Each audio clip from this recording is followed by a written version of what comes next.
Dans l'épisode 1967 de Demain nous appartient, diffusé le 17 juin 2025, la tension atteint son paroxysme alors que Gloria se retrouve accusée d'être responsable de l'attentat à la bombe qui a secoué Sète. Cependant, derrière cette accusation se cache peut-être un piège savamment orchestré. Alors qu'elle lutte pour prouver son innocence, le passé trouble avec Sungam refait surface, alimentant les doutes.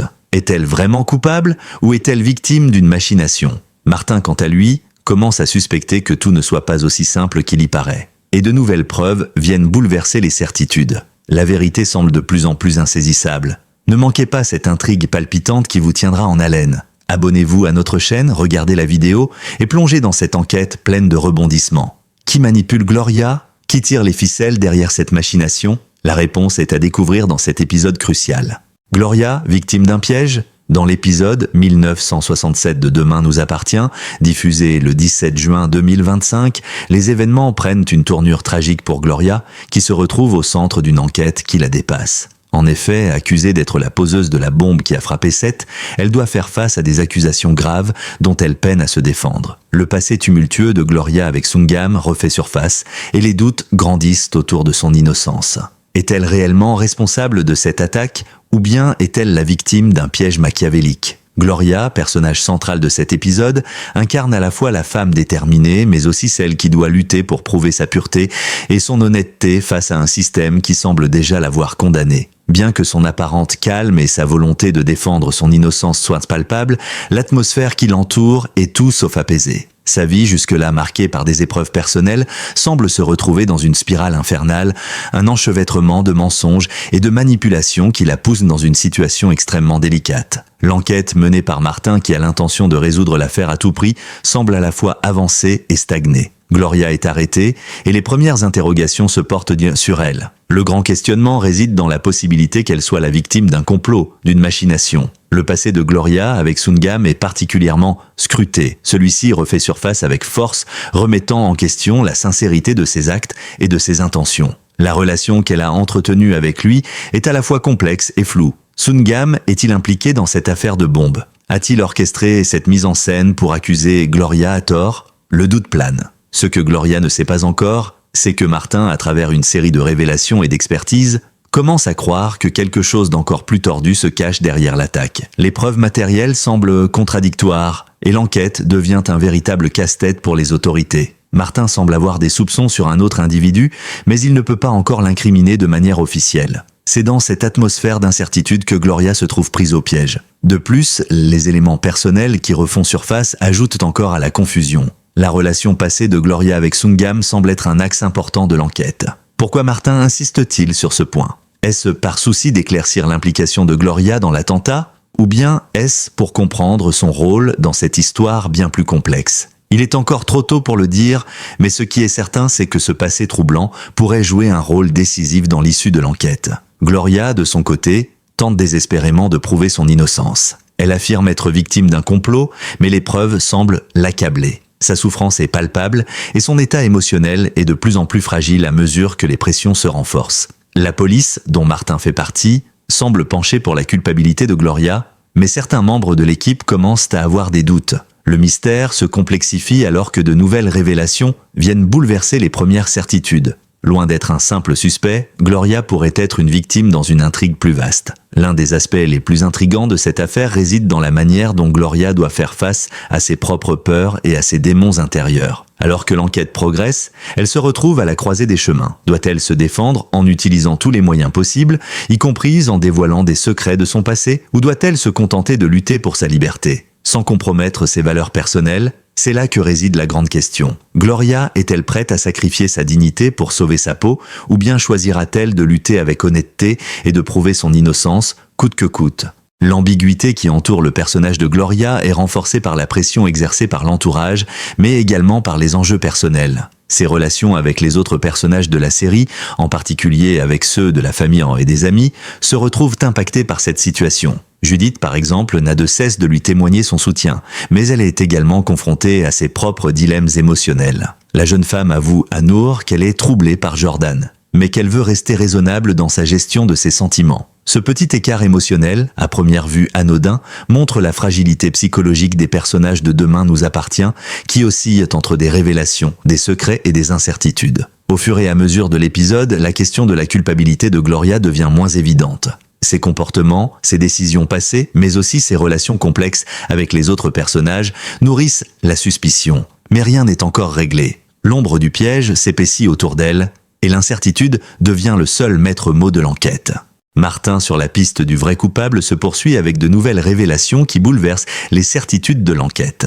Alors que Gloria, toujours sous pression, tente de prouver son innocence face à des accusations de plus en plus accablantes, Martin commence à entrevoir la possibilité d'une autre vérité. Après un rapport d'expertise détaillé, ses soupçons se dirigent vers une autre personne, mais la complexité de l'affaire ne fait que se renforcer. La question demeure, Gloria est-elle vraiment l'auteur de l'attentat ou la victime d'un piège savamment orchestré? Le suspense s'intensifie et le doute s'immisce dans les rangs de l'enquête.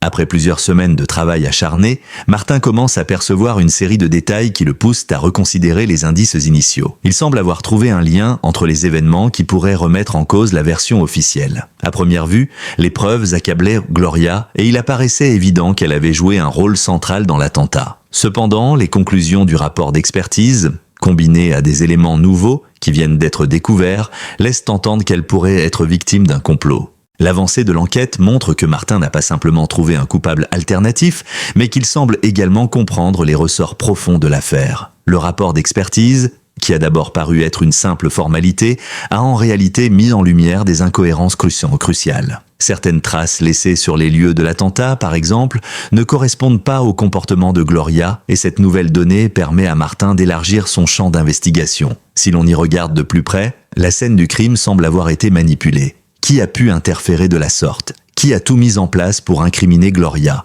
La réponse à cette question devient le point central de l'enquête. Pour Martin, la vérité semble se dessiner peu à peu, mais elle reste partiellement floue. Bien qu'il ait de plus en plus de preuves qu'un autre individu pourrait être derrière l'attaque, il doit avancer avec prudence. L'implication de Gloria dans cet attentat ne se limite peut-être qu'à sa position de victime et non à celle d'une coupable. Mais la vérité n'est pas aussi simple. Gloria, malgré son passé avec Sungam, semble avoir été prise au piège par quelqu'un de bien plus dangereux et manipulateur que ce qu'elle pouvait imaginer. L'étau se resserre autour de Gloria, mais paradoxalement, les preuves qui laissent entendre qu'elle pourrait être innocentée renforcent l'idée que quelqu'un a savamment orchestré son implication. Martin doit maintenant réfléchir à cette nouvelle hypothèse. Et si Gloria avait été manipulée depuis le début? Et si l'on avait joué sur ses faiblesses émotionnelles, son passé et ses relations pour la placer au centre de cette affaire sordide? Chaque réponse soulève de nouvelles interrogations, et le chemin vers la vérité semble semé d'embûches. Le grand dilemme pour Martin réside dans le fait que, bien que les preuves convergent vers un autre suspect, il n'a pas encore suffisamment de preuves tangibles pour l'accuser publiquement. L'enquête se trouve donc à un carrefour crucial. Doit-il dévoiler ses découvertes au grand jour et risquer de compromettre l'enquête? Ou doit-il continuer à travailler en coulisses pour rassembler davantage de preuves avant d'agir? Le climat est tendu, non seulement dans l'enquête, mais aussi au sein de la famille et des proches de Gloria. L'impact des révélations sur les autres personnages est indéniable. Judith, en particulier, semble profondément perturbée par les événements. Bien qu'elle tente de soutenir Gloria et de lui apporter son aide, elle est elle-même confrontée à ses propres démons. Ses sentiments à l'égard de Jordan, qui la troublent de plus en plus, la mettent dans une position délicate. Judith doit faire face à ses propres conflits intérieurs, tout en essayant de gérer l'énorme pression exercée par l'affaire qui secoue Seth. L'un des aspects intéressants de ce chapitre est la façon dont les personnages interagissent avec la crise de Gloria. Chacun réagit différemment et ses réactions montrent la profondeur des liens humains qui se tissent tout au long de la série. Noor, quant à elle, semble être un soutien constant pour Judith, bien qu'elle soit elle-même un peu déstabilisée par la situation. Elle essaie d'aider Judith à garder une certaine perspective, mais la tension monte alors que l'incertitude sur la culpabilité de Gloria se fait plus forte. Le climat de suspicion et de doute s'étend à tous ceux qui, d'une manière ou d'une autre, sont impliqués de près ou de loin dans l'affaire. Un autre personnage qui joue un rôle clé dans ce chapitre est Nordine. Alors que la police est plongée dans l'enquête, il reçoit un cadeau symbolique de Martin. Une bague précieuse qui appartenait à sa grand-mère. Ce geste marque un tournant dans l'histoire, car il symbolise non seulement l'amour et le soutien, mais aussi la persévérance. La famille, les valeurs et les traditions jouent ici un rôle fondamental. Ce moment de tendresse contrastant avec les enjeux dramatiques de l'enquête est un rappel que, même dans les moments les plus sombres, les liens humains peuvent offrir un certain réconfort. Les fiançailles de Nordine, bien que remplies de joie, sont aussi marquées par la pression exercée par la situation extérieure. La vie continue, mais les ombres du passé et du présent se croisent, modifiant la manière dont chacun vit ses moments de bonheur personnel. Bastien, quant à lui, traverse une période stressante à l'approche de ses examens du bac. La pression qu'il ressent de devoir réussir cette étape importante de sa vie ajoute une autre couche de stress au sein de la famille. Malgré les épreuves qu'il rencontre dans l'épisode, Bastien continue de vivre avec ses propres angoisses et doutes, comme tout un chacun dans cette série. Ce détail, bien que secondaire, démontre l'impact des tensions extérieures sur la vie des personnages. Même lorsque les grandes affaires prennent le devant de la scène, les petites préoccupations de la vie quotidienne restent omniprésentes. L'épisode 1967 de Demain nous appartient est ainsi un parfait mélange de suspense, de drame humain et de révélations surprenantes. Le chemin vers la vérité est encore semé d'embûches, et chaque personnage, dès qu'il soit impliqué directement ou indirectement dans l'enquête, joue un rôle crucial dans l'évolution de l'histoire. Martin en particulier se trouve à un point de bascule.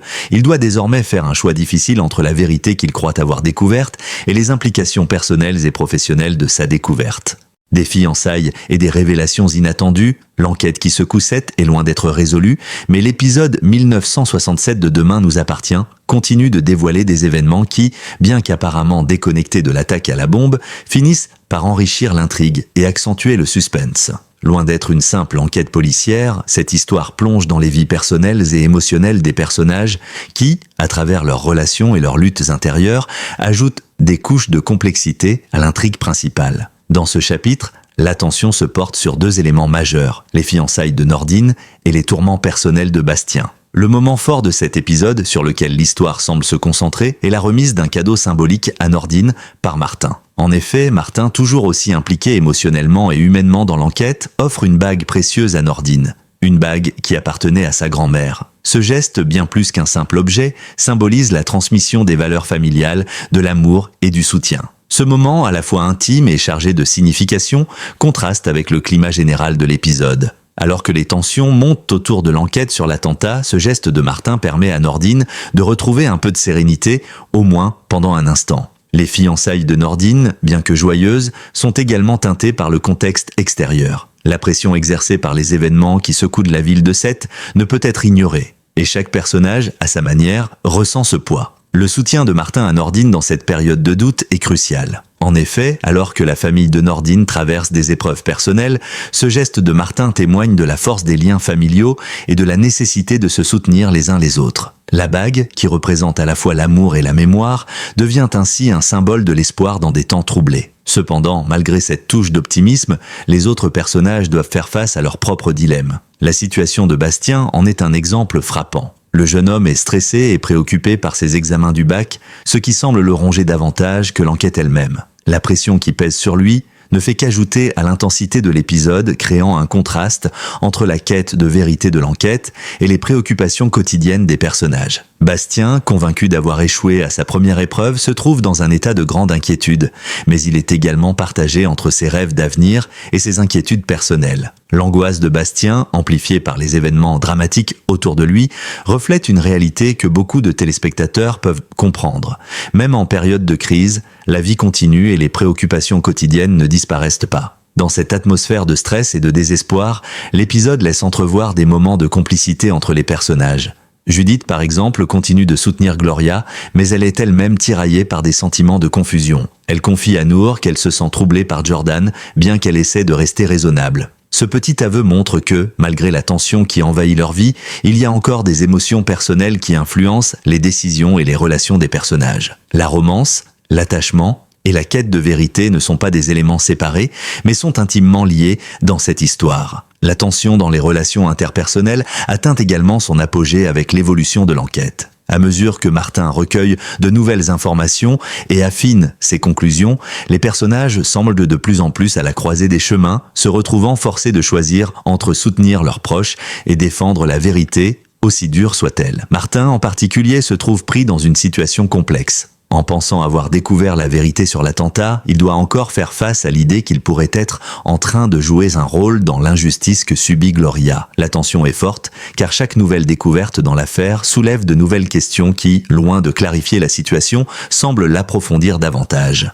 C'est dans ce contexte de doute et de révélation que l'histoire personnelle des personnages se mêle à l'enquête. La dynamique entre Martin et Nordine est l'un des points forts de cet épisode. La confiance que Martin place en Nordine, non seulement en tant que policier, mais aussi en tant qu'homme de valeur, est évidente dans le geste symbolique qu'il fait en lui offrant la bague de sa grand-mère. Cela marque un tournant dans la relation entre les deux personnages qui s'affirment à la fois comme collègues et comme amis, unis par des liens de fraternité et de soutien. Toutefois, le chemin vers la vérité reste semé d'embûches. L'affaire Gloria continue de soulever des interrogations. Bien que Martin semble sur la bonne voie, l'incertitude demeure. Gloria, malgré sa position difficile, lutte pour conserver son calme et sa dignité face à une accusation qui pourrait la ruiner à jamais. Les pressions externes et les fausses pistes compliquent sa quête pour prouver son innocence.